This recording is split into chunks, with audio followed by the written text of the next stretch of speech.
എങ്കിലും ഓരോരുത്തരെ ടൈമായപ്പോൾ എല്ലാ കാര്യങ്ങളും വളരെ കറക്റ്റായി ചെയ്യുന്നുണ്ട് എന്നാണ് എൻ്റെ പൂർണ്ണ വിശ്വാസം. അപ്പൊ നമ്മക്കായിട്ട് നിങ്ങൾ പറഞ്ഞ പോലെ വീട്ടിൽ നിന്നും സ്വാതന്ത്ര്യമില്ല, കല്യാണം കഴിച്ച് കൊണ്ടുപോയിടത്തും സ്വാതന്ത്ര്യമില്ല എന്നായാൽ ജീവിതം തന്നെ ഒരു സുഖം ഉണ്ടാവില്ല.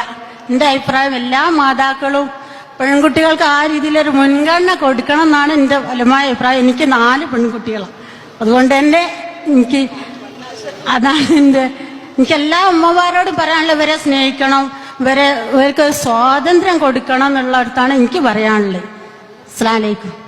അൽഹംദുലില്ലാഹി റബ്ബിൽ ആലമീൻ സ്വലാത്തു വസ്സലാമു അലാ റസൂലിഹിൽ അമീൻ വഅലാ ആലിഹി വസ്വഹ്ബിഹി അജ്മഈൻ അമ്മാ ബഅദ്. ഇപ്പൊ പറഞ്ഞ ചോദ്യം ഇതെല്ലാരും മനസ്സിലുള്ളത്. എനിക്കും 3 പെൺകുട്ടികളാണ്. എന്റെ കുട്ടികളെ കെട്ടിക്കൊണ്ടു പോണ ഉമ്മമാര് എന്റെ കുട്ടിയെ നല്ലപോലെ നോക്കണം. ഞാനത് മാത്രം ആദ്യം പറയുന്നത്.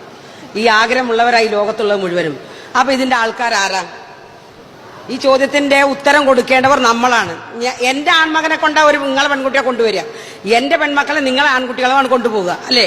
ഇവിടെ ഏറ്റവും നന്നാകേണ്ടത് സ്ത്രീ തന്നെയാണ്. അതാണ് പ്രവാചകൻ 3 സമയത്ത് നീ നിന്റെ ഉമ്മാനെ എന്ന് പറയാനുള്ള കാരണം. നേരത്തെ നിങ്ങൾ ചോദിച്ചൊരു ചോദ്യം ഉണ്ടല്ലോ, ടീച്ചർ ഉത്തരവും പറഞ്ഞു. എന്ത്? ഉമ്മയും ബാപ്പയും കയറി വരുന്ന സമയത്ത് ആർക്കാണ് നമ്മൾ ആദ്യം കസേര കൊടുക്കുക? അത് നമ്മുടെ നാട്ടിലെ ആചാരമാണ്. അങ്ങനെ ഈ പെൺകുട്ടികളെ ഇതേപോലെ തന്നെ കല്യാണം കഴിഞ്ഞ് വന്ന ആദ്യം ചോദിക്കുക എന്താ? ഞങ്ങളുടെ നാട്ടിൽ പാലക്കാട്ടുകാരിയാണ് ഞാൻ. ഞങ്ങളുടെ നാട്ടിൽ ചോദിക്കുക എന്താണെന്നറിയോ? പണിയൊക്കെ അറിയോ എന്നാണ്. നിങ്ങൾ ചോദിച്ചാൽ അതേ അർത്ഥം തന്നെ. അപ്പൊ നമ്മൾ വിചാരിച്ച എന്താണെന്നറിയോ? മകനെ കൊണ്ട് കെട്ടി വരുന്ന പെണ്ണ്, നമ്മൾ ബംഗാളികളെങ്ങനെ കേരളത്തിൽ പണിക്കിറക്കണല്ലോ, അതേപോലെ പണിക്ക് കൊണ്ടുവരുന്ന സാധനങ്ങളാണ് ഈ പെൺമക്കൾ എന്ന് തെറ്റിദ്ധരിച്ചു പോയ പെണ്ണുങ്ങൾ, ഉമ്മമാർ നമ്മളാണ്. ഇത് നമ്മൾ എന്ന് നിർത്തുന്നുവോ അന്ന് മാത്രമേ ഉള്ളൂ. പ്രവാചകൻ പറഞ്ഞെന്താ? 7 ദിവസം നിങ്ങൾ ആ പെൺകുട്ടിക്ക് റെസ്റ്റ് കൊടുക്കണം എന്നാ. എന്റെ വീട്ടിൽ ഞാൻ ഇപ്പൊ 2ാമതൊരു കുട്ടിയെ കെട്ടി കൊടുത്തു. ഒരു മകൻ കെട്ടി, 2ാമത്തെ കുട്ടി ഞാൻ കല്യാണം കഴിച്ചു കൊണ്ടുവന്നു. ഇന്നേ വരെ എന്റെ വീട്ടിൽ ആ കുട്ടി ഒരു ഇല എടുത്തു വെച്ചിട്ടില്ല. ഞാൻ ചെയ്യിപ്പിക്കൂല. കാരണം പ്രവാചകന്റെ മാതൃക പിൻപറ്റേണ്ട നമ്മൾ പ്രസംഗിക്കാൻ വേണ്ടിയുള്ള പറയന്മാരല്ല, നമ്മൾ പണിയന്മാരാ.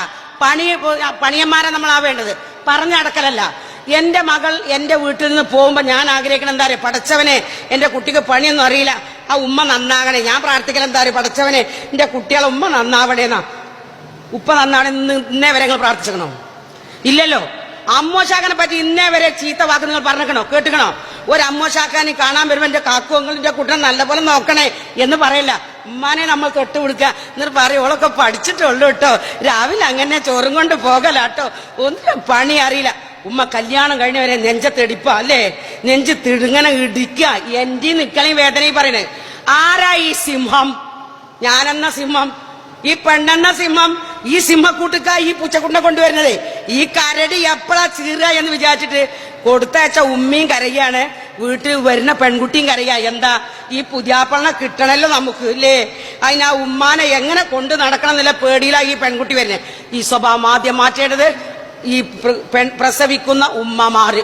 ഇനി പറയണ്ടല്ലോ, പ്രസവിക്കുന്ന ഉമ്മമാര്. അതാണ് പ്രസവിച്ചാലും പെണ്ണ് പ്രസവിച്ചാലും ഏത് കുട്ടിയെ പ്രസവിച്ചാലും പ്രസവിച്ച ഉമ്മ മാറാതെ ഈ ഉമ്മ എന്ന് പറയാൻ തന്നെയല്ല. കാരണം എന്താ? ഒരു സ്ത്രീ എന്ന് പറഞ്ഞാൽ നിസ്ഫുൽ മുജ്തമഅ എന്നാണ്, ഒരു സമൂഹത്തിന്റെ പാതി. മറ്റതാരാന്നറിയോ? സ്ത്രീ എന്നത് ഒരു സമൂഹത്തിന്റെ പാതി. എന്റെ സമയം 5 മിനിറ്റാണ്, അതാ ഇങ്ങ് നോക്കണേട്ടാ. 5 മിനിറ്റ് കൊണ്ട് പറയണമെന്നാ ഇവർ നെർഗിസ് ടീച്ചർ വന്നേക്കണം. സ്ത്രീ എന്നത് സമൂഹത്തിന്റെ പാതിയാണ്. ആ പാതിയിൽ തന്നെ ഇബ്നത്തുണ്ട്, ഉഹത്തുണ്ട്, സൗജത്തുണ്ട്, ഉമ്മുണ്ട്. ഈ 4 സ്റ്റേജും കടന്നു പോകേണ്ട സ്ത്രീയാണ്. അതുകൊണ്ട് സമൂഹത്തിന്റെ പാതിയായ സ്ത്രീ സമൂഹം നമ്മളാണ് എല്ലാത്തിന്റെയും ഉടമസ്ഥർ. നമ്മൾ എന്ന് നന്നായോ അന്ന് നമ്മുടെ സമൂഹം നന്നാവും. അപ്പോ സ്ത്രീയുടെ ശത്രുവാണ് എന്നൊക്കെ നമ്മൾ പലപ്പോഴും പ്രസംഗിച്ച് പറയും. പക്ഷേ നമ്മൾ നന്നാവണല്ലോ, അല്ലേ?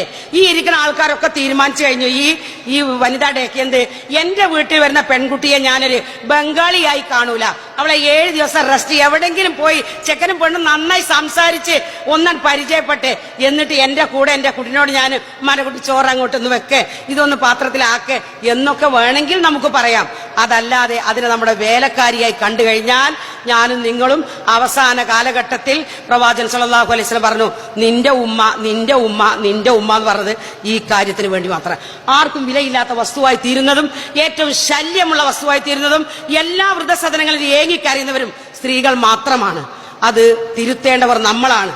അത് തിരുത്താൻ അവകാശികൾ പരിശുദ്ധ ഖുർആന്റെ ഉടമകളായ നമ്മളാണ് നമ്മുടെ മക്കളെ നേരാം വണ്ണം കൊണ്ടു നടക്കേണ്ടതും.